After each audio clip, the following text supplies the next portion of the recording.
On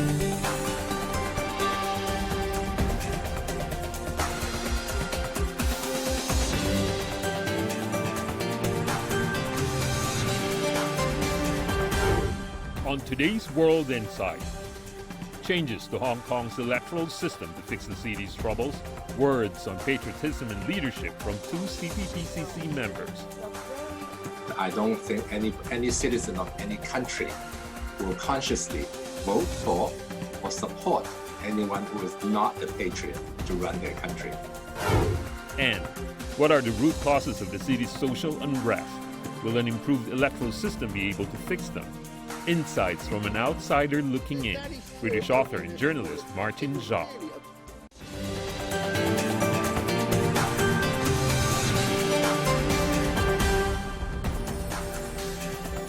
Hello and welcome to World Insight. I'm standing here in the Great Hall of the People for our special coverage of China's annual political season.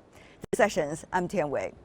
The 13th National People's Congress, or NPC, opens its fourth annual session in Beijing today. The Chinese Premier Li Keqiang delivered his government work report.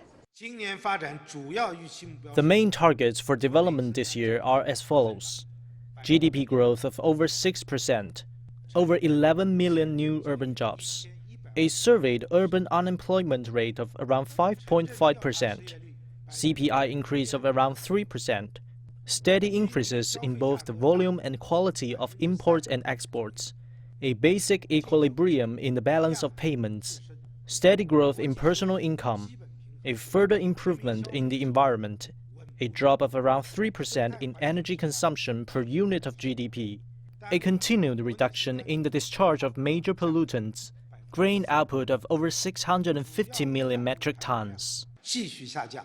I'm standing here in the Great Hall of the People.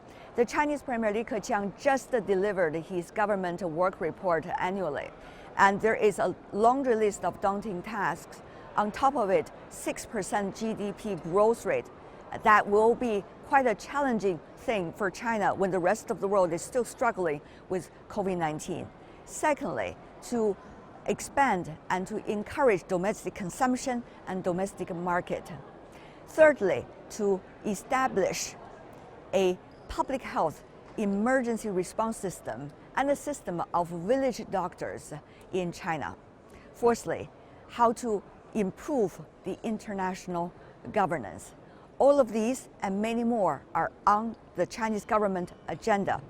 You bet in the next 7 days, the deputies of the National People's Congress will have intense discussions about all of them.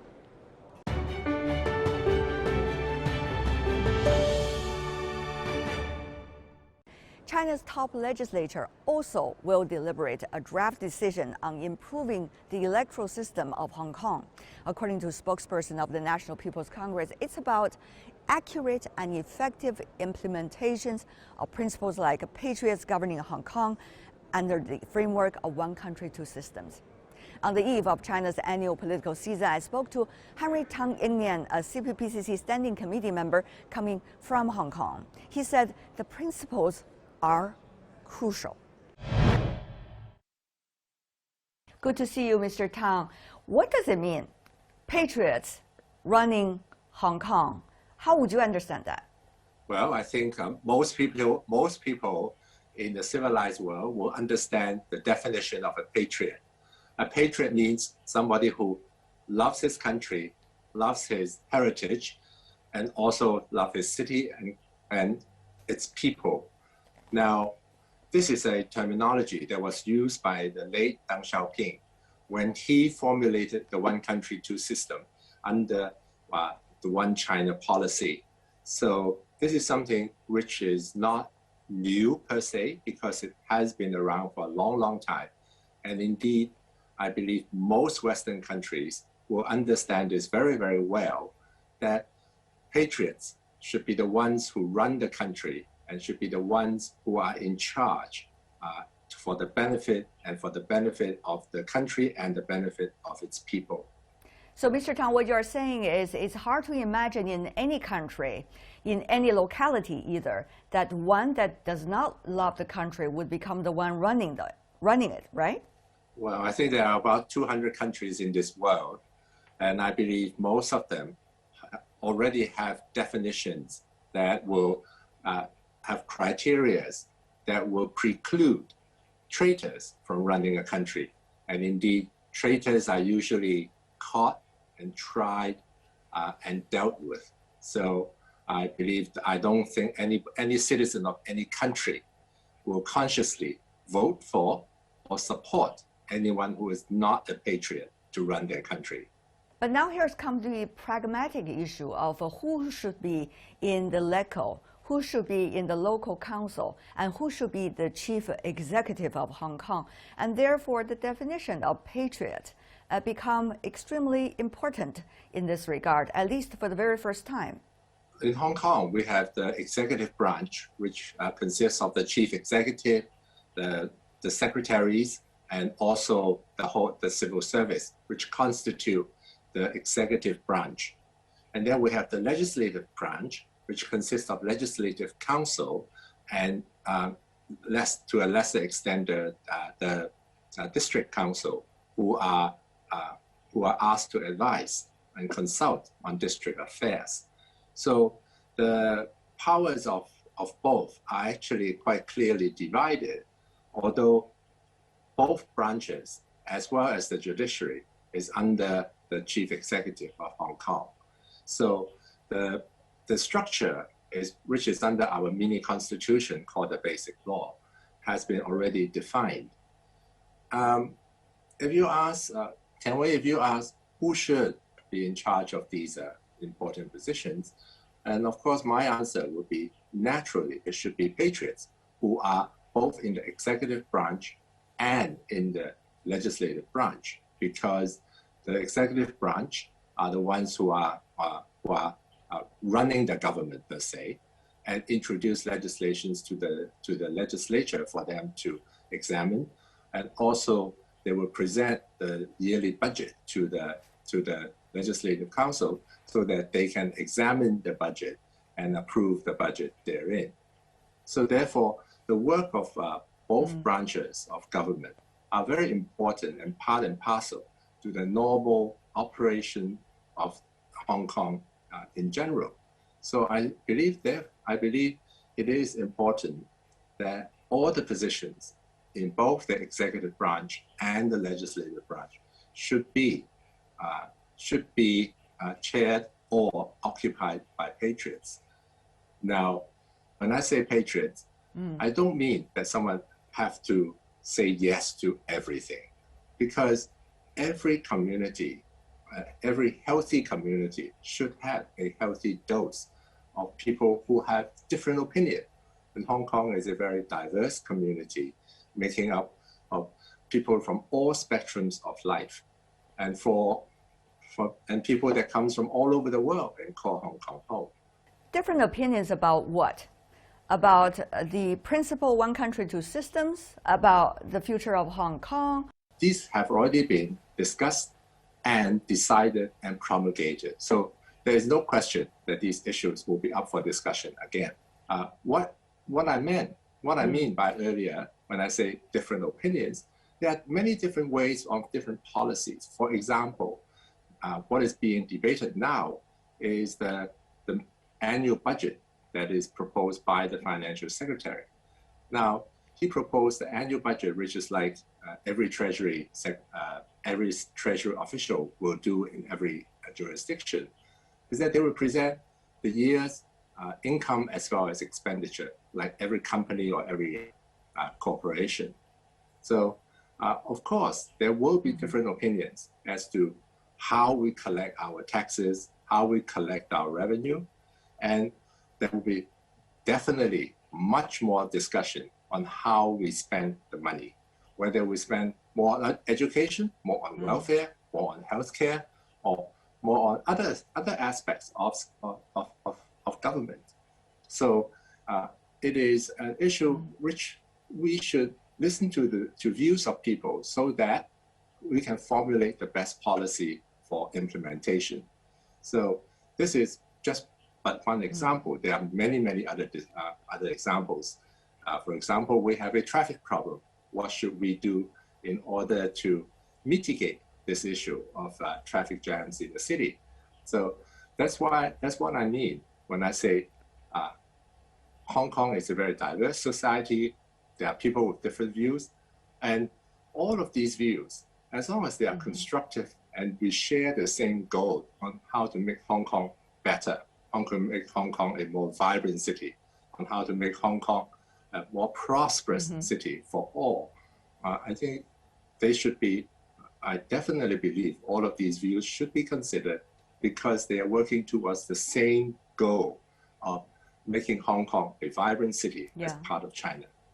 One of the things that some Western media has been talking about is whether the central authorities of People's Republic of China are having a ever tighter grip toward Hong Kong following the security law. And they see the latest attempts to define and welcoming, as they should, the Patriots running Hong Kong as another sign of ever tighter grip against Hong Kong. Now, Mr. Tang, as someone who served Hong Kong both at the local government and now you also do it through the economic and the cultural area, tell me more about how do you see these comments? Well, that question actually, I need to bring everybody back at least about a year and a half. In 2019. In 2019, in the middle of the year, we started seeing riots in the streets, a lot of disorder, and people who have been defying the law and order and destroying law and order in Hong Kong. Although locally, but they are destroying what Hong Kong values, one of the most values of us, which is law and order. So after a year or more than a year of this disorderly conduct and unlawful conduct, the Central People's Government finally decided to impose the National People's through the National People's Congress, the national security law pertaining to Hong Kong. The reason why is the Central People's Government that's doing it and not the Hong Kong government itself, because our Legislative Council became quite dysfunctional during these riots. So therefore, the Central People's Government see the imminence of the imminent importance of promulgating a national security law pertaining to Hong Kong so that we can restore law and order in Hong Kong. And it has done so very successfully. It went from a very disorderly society to people who respect law and order again. So now at least we have law and order in Hong Kong. Although the COVID situation has put a different cloud over Hong Kong as we are still battling the COVID epidemic in ourselves. So it is an area where we have to double our efforts. But coming back to the security side, it was the riots who instigated, the instigators of the riots should be brought to justice, which the Hong Kong government is doing now. They have been arresting and prosecuting a lot of people who have either organized or coerced or through sedition or through other means, such as financing and organizing and providing, facilitating these riots to happen. So therefore, I think it is important that we restore law and order. It is important that we overcome the COVID epidemic, and then we can start on the whole rebuilding our economy and the integrity of our society as a whole going forward. Mr. Tan, many are wondering whether the Hong Kong authority and also the central authorities are listening to voices like yours in Hong Kong from different walks of life. Are there channels that you can make your voice heard? The Central People's Government actually have the liaison office in Hong Kong, which is staffed by hundreds of people and they go out and engage all walks of life in order to hear their views.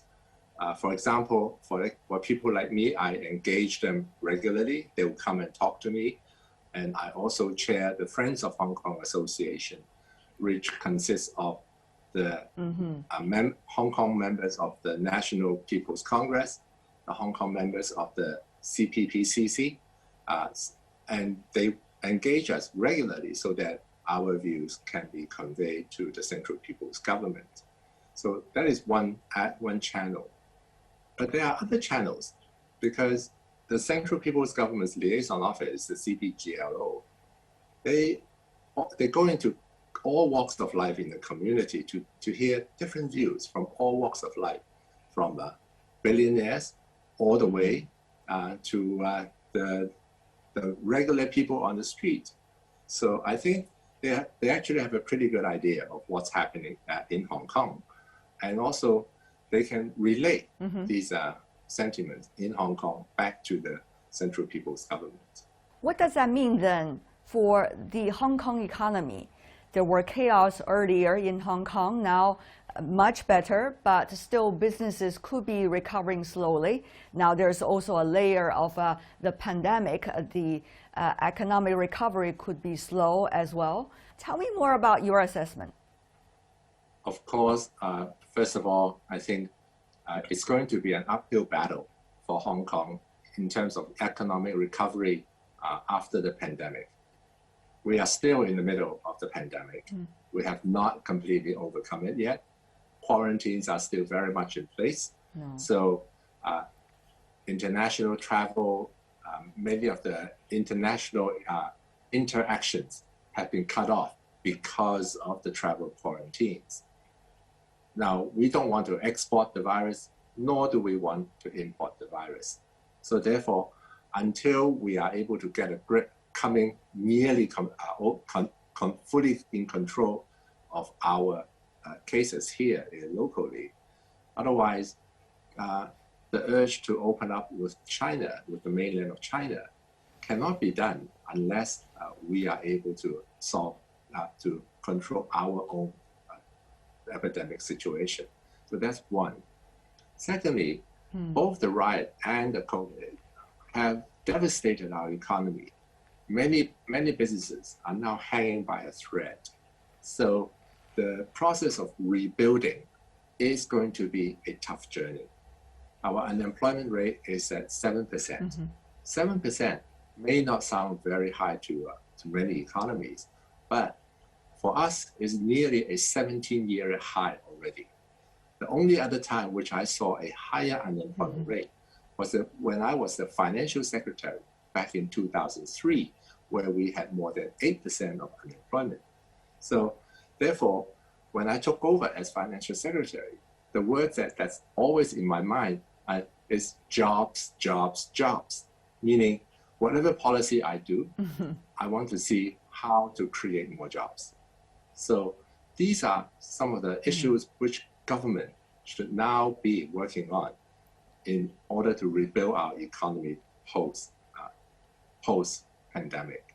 Tough battle, as you said, uphill battle.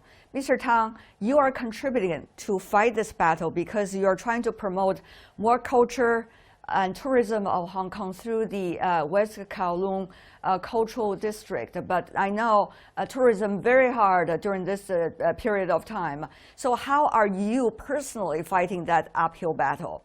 Well, in order to fight the pandemic, we have banned performances pretty much of all kinds in order to avoid people congregating in one place.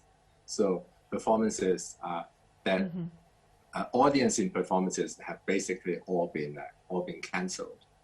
But that doesn't mean West Kowloon is not doing anything.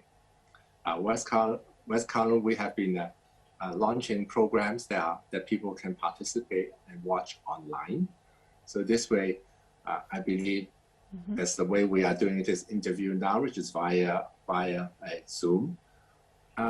Secondly, we are in the process of opening up our M+ Contemporary Museum in November of this year. This is one of the most important Congratulations. international museums to open worldwide, the whole art and culture world, indeed the whole of Hong Kong and the Greater China. They're all looking forward to Hong Kong opening up to M+. Now, after M+, in 2022, which is next year, we're going to open the Hong Kong Palace Museum. Now, the Palace Museum is the only outpost of the Beijing's National Palace Museum outside of Beijing. And we have already established a protocol where they will loan us many of the national treasure artifacts and products for us to display. So all of these, the exhibitions, I'm sure it will be very, very exciting for people to see. So therefore, the West Kowloon project is moving forward. Thirdly, now China has more than 5,000 years of history. And this 5,000 years, art and culture has always been a part of China. And China is very good at this. So this soft power, we have not been marketing it enough because this is a way to tell the China story. This is a way for the Western world, for the outside world, to see China's softer part, to see our soft power. Sounds so exciting. One excitement after another. Congratulations, Mr. Tang, for your work in that regard, bringing more culture to Hong Kong and demonstrating the wonderful culture of China to the rest of the world through Hong Kong. Really appreciate it. Thank you so much. You're watching World Insight. Coming up in the program, Hong Kong's chaos. What are the root causes? Will an improved electoral system in Hong Kong be able to tackle them? Insights from an outsider looking in. British author and journalist Martin Jacques coming up. There was a lack of emphasis, in my view, on one country.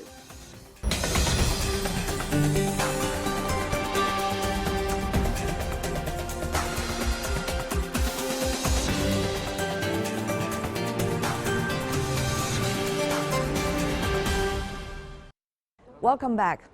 I'm standing here in the Great Hall of the People in Beijing, bringing you this special coverage of the ongoing National People's Congress.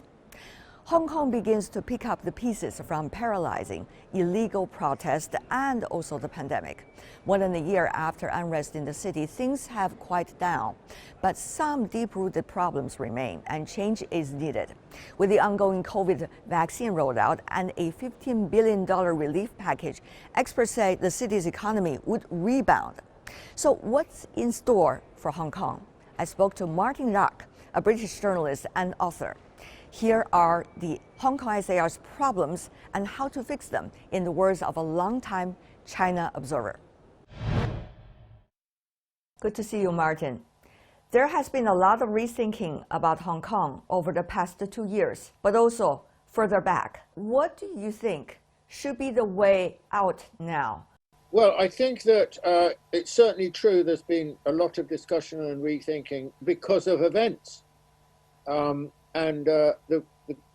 present crisis in Hong Kong really started, I think, probably around 2014, when it came to the question of the election of the chief executive and so on. I think up until then, the situation in Hong Kong was relatively stable, but there were deeper problems that had not been addressed.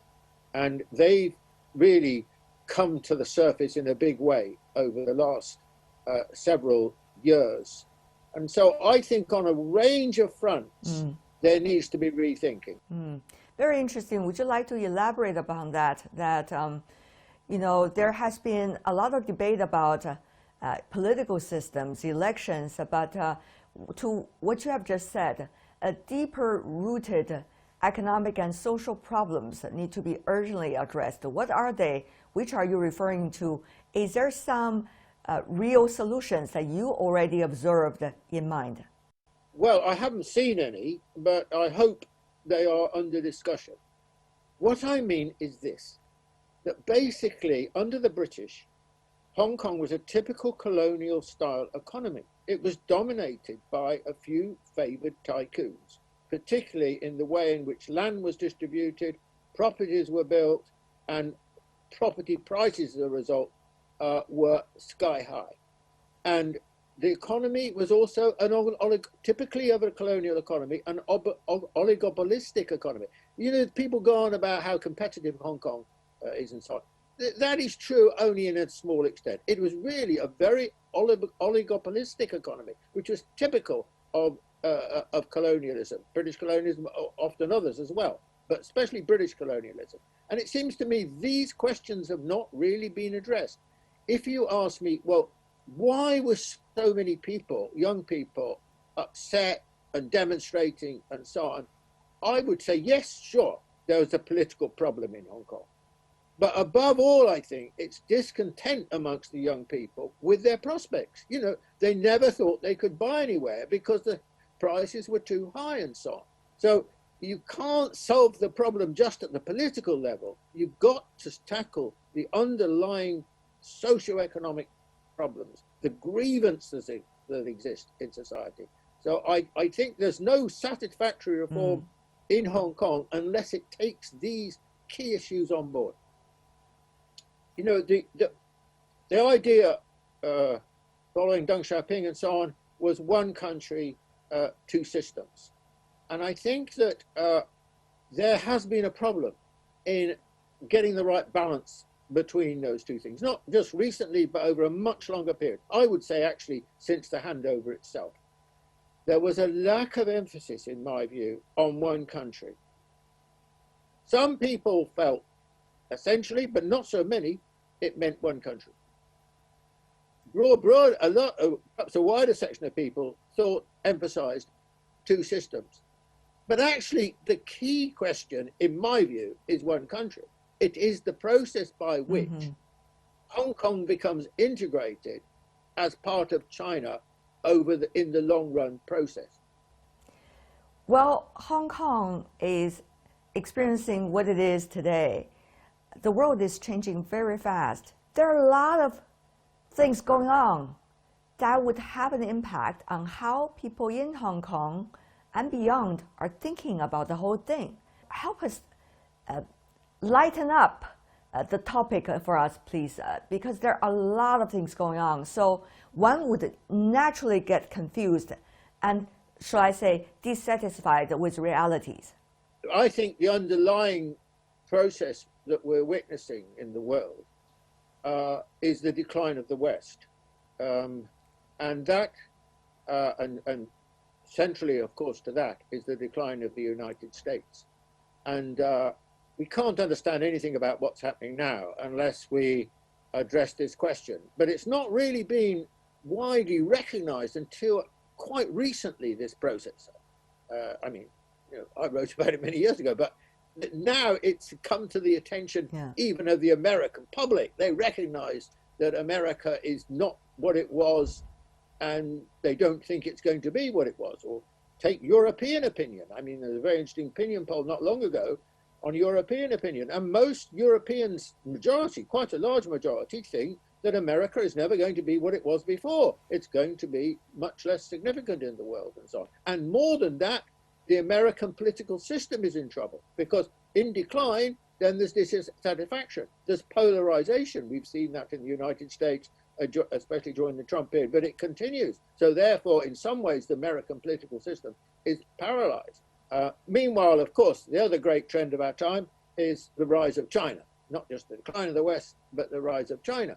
And so lots of issues, as you say, are being thrown into the melting pot of debate and argument concerning the future. And this, of course, impinges on Hong Kong itself. Given your experience with Hong Kong, what is the best way for Hong Kong to figure out, as part of China, its way forward? What should happen to Hong Kong in the longer run? Well, of course, in my view, in the longer run, it will be integrated in a much fuller way into China. What do I think about Hong Kong's prospects? I think, first of all, I think economically, despite Western sanctions and so on, I think that economically, Hong Kong will continue to prosper as a financial center. It will still, very few firms, it seems, have left Hong Kong. Western firms have left Hong Kong, or for that matter, Japanese or what have you. Most are still there. And there's been a renewed interest in Hong Kong. More Chinese firms are becoming involved in Hong Kong. And that really matters because the center of gravity of the global economy is shifting away from America towards China. So that is a positive in the longer run. You know, actually, the irony of the situation is that Hong Kong has this fantastic opportunity to be part of, you know, the new future, which is a Chinese-centric future. Hong Kong is there. I mean, you know, Hong Kong, in one sense, you could say, got lucky. I don't know, not really lucky when it got stolen by the British from China. But, you know, now, you know, with the handover in 1997, it got lucky. It's got lucky because the West is in decline and China's on the rise, and Hong Kong is right there on the southern part of China, and it can embrace this opportunity. Okay. Martin, Jacques, as always, what a pleasure. Thank you so much for your ideas and also your analysis. Thank you.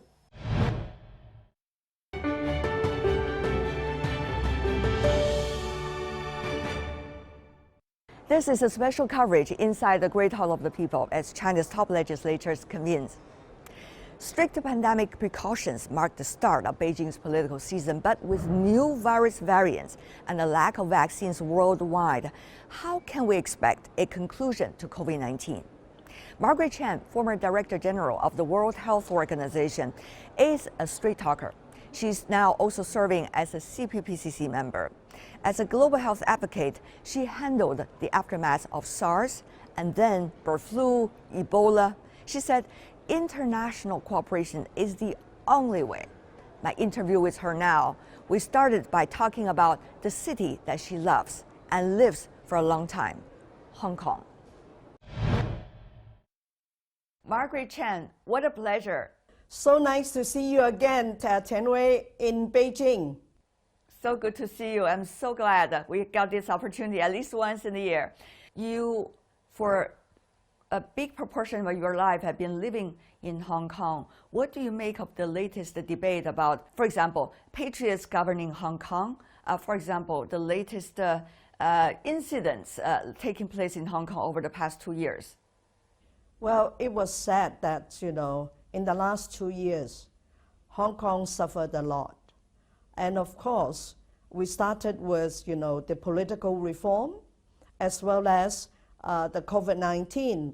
When you add the two together, it is a very difficult situation for the Hong Kong government. But notwithstanding the difficulties, the government is doing its best under very difficult situation.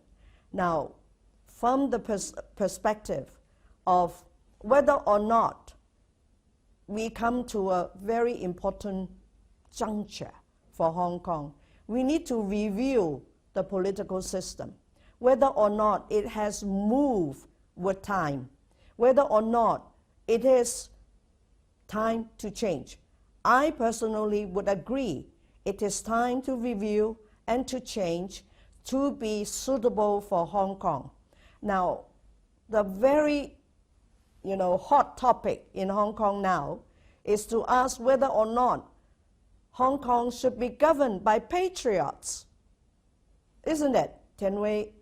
Well, to be frank with you, I used to work in and live in foreign countries and work as an international civil servant.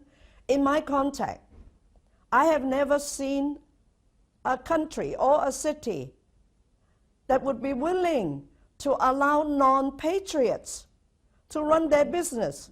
I mean, to me, this is the most basic and legitimate requirement. You must love your country, you must love your city before you would do good to govern the city or the country. I mean, to me, it is a given. Yes, but it doesn't mean that you cannot have freedom of speech. Yes, but there is rule of law. We must be, Hong Kong people, including myself, pride Hong Kong as a city of law-abiding city. Now it is time we need to ask ourselves, have we done that? Have we done that? You heard accusations against China regarding the latest development in Hong Kong, for example, in the Western press or by some sporadic members of the politicians in some certain countries. On the other hand, you also talk about the changes that is needed in Hong Kong to have a review and to move forward from now on. What do you think are some of the most important elements in the changes that you're talking about, or you see as someone living in Hong Kong? Well, one thing, Ten Wei, I do not profess to be an expert in political science, number one. And number two, I have been away from Hong Kong for a long time.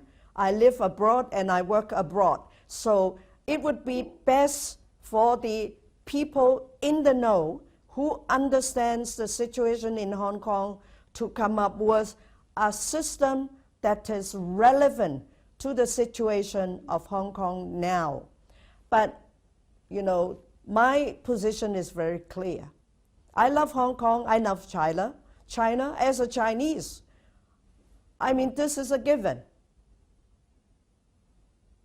And this is, in Chinese we say, 天经地义的。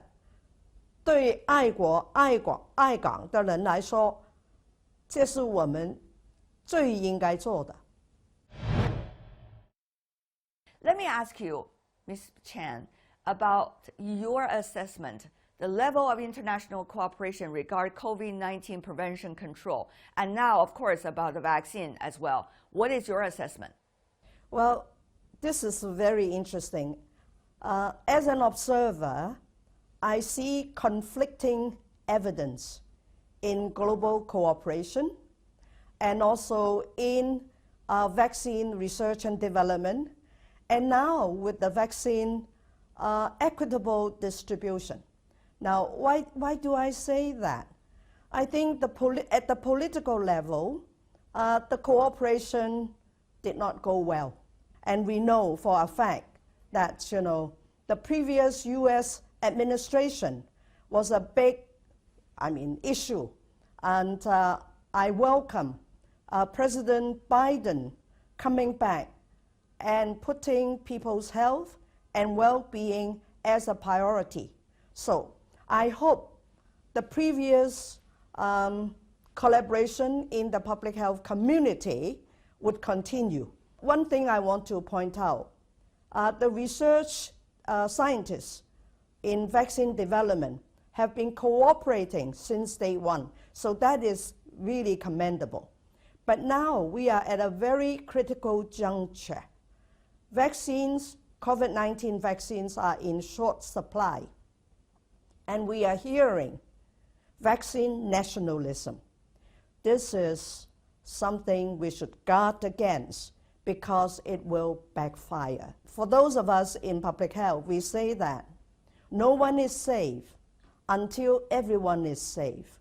So I would appeal to political leaders of countries that on this occasion, they must cooperate and support the World Health Organization and Gavi, the mechanism called COVAX, and make sure that there is equitable and ethical distribution of limited supply of COVID-19 vaccines. Ms. Chan, how do you see the different approaches different countries used in order for their own versions of control and prevention of the pandemic? Some apparently have been quite successful. China could be one of those examples. Others have different approaches. How do you see these different versions of approaches and their results? Well, I agree with you, Ten Wei. As I observe, different countries are using different approaches to tackle this epidemic or the pandemic. I think experience matters. Now, in countries in the Asia region, we are doing better. This is because we have experienced SARS in 2003. That was a painful lesson, and we have learned from that lesson and take action. So the people in Asian countries are more receptive to public health measures, including wearing masks, social distancing, as well as not to congregate in big crowds. So, I mean, experience matters. From now on, everybody will already have the experience, at least 1 year. What lessons should we learn, really, in the prevention and control approaches? Margaret, briefly. From my perspective, I think the world's top priority now is to work together to contain the pandemic with our most hopeful and useful tool, which is the COVID-19 vaccines developed by different companies and in different countries.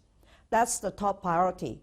Once the pandemic is under control, we need to look at two issues. How do we take lessons from this pandemic and strengthen our national, what I call health security, and as well as a global health security? This is urgent. The last one that I would hope to see changes would be some changes, positive changes in global governance with the United Nations at its core. Why countries need to come together and discuss and debate and agree eventually, how are we going to prevent the next pandemic? From experience, I can tell you, we will certainly have another pandemic, but we don't know when. It is better prepare now. Margaret Chan, former Director General of the World Health Organization. That's all we have for today. Weigh in 2 sessions from the Great Hall of the People, our special coverage of China's annual political season. If you'd like to see more, search World Insight or check out our YouTube channel. You can also follow us on Twitter and Facebook. I'm Tian Wei on behalf of my team here in the Great Hall of the People and also in our studio. Thank you for watching. Bye for now.